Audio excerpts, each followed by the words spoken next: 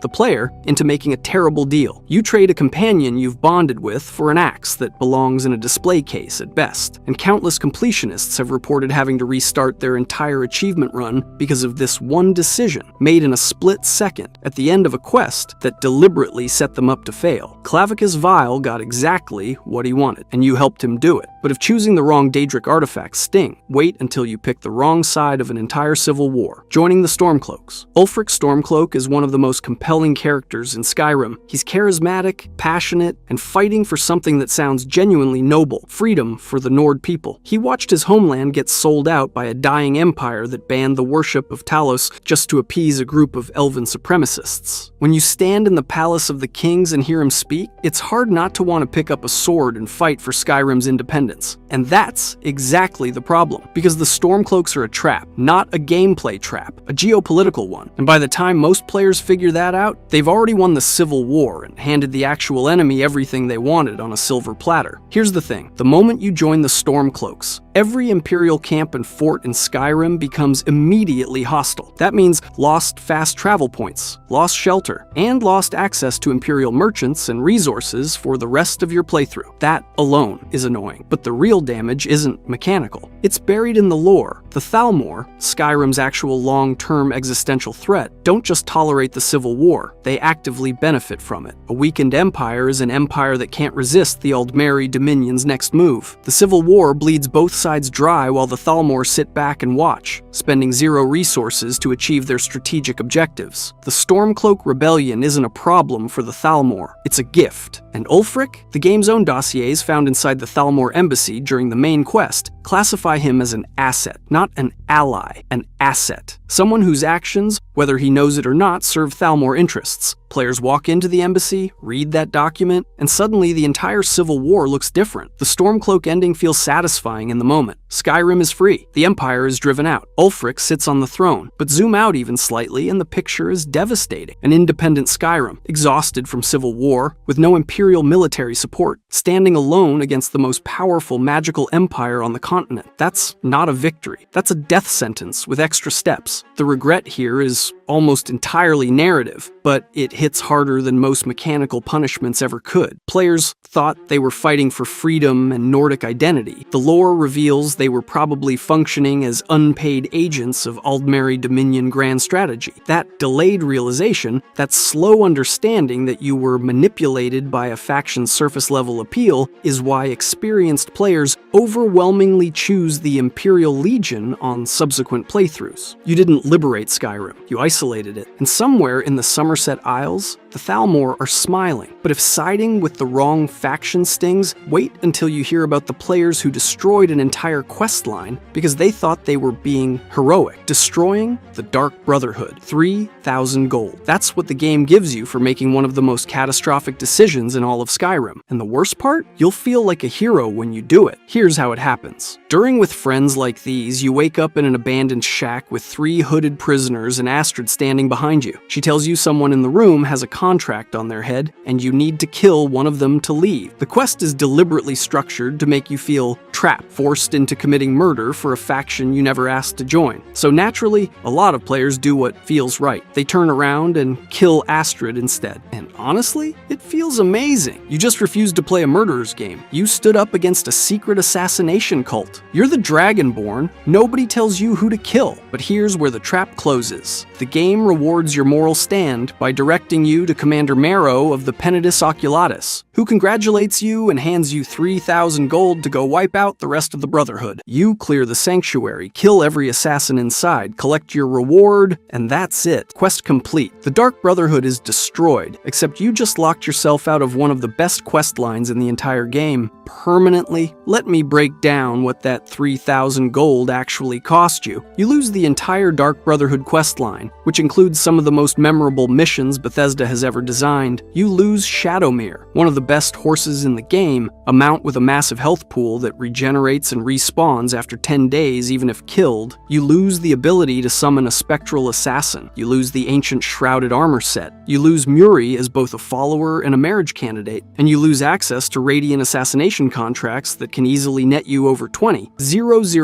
septums over the course of a playthrough. 3,000 gold. For content worth tens of thousands of septums and dozens of hours of gameplay. And here's what pushes this decision into the upper tier of worst choices in Skyrim. It's irreversible. Completely, permanently irreversible. Most mistakes in this game can be walked back somehow. You can cure vampirism, you can switch allegiances, you can reload and try again. But once you complete, destroy the Dark Brotherhood, that door closes and never reopens. There is no second chance. The Brotherhood is gone, and every piece of content attached to it vanishes with it. Players who make this choice on their first playthrough almost universally report it as one of their biggest regrets across any Bethesda game. The community consensus is essentially unanimous. The math doesn't work, the morality doesn't pay, and the game practically designed the quest to punish you for doing the right thing. But if destroying an entire faction for pocket change sounds bad, wait until you hear about the decision that turned the entire Skyrim community against itself for over a decade, killing Parthurnax. This is the one. The decision that haunts more Skyrim players than every other entry on this list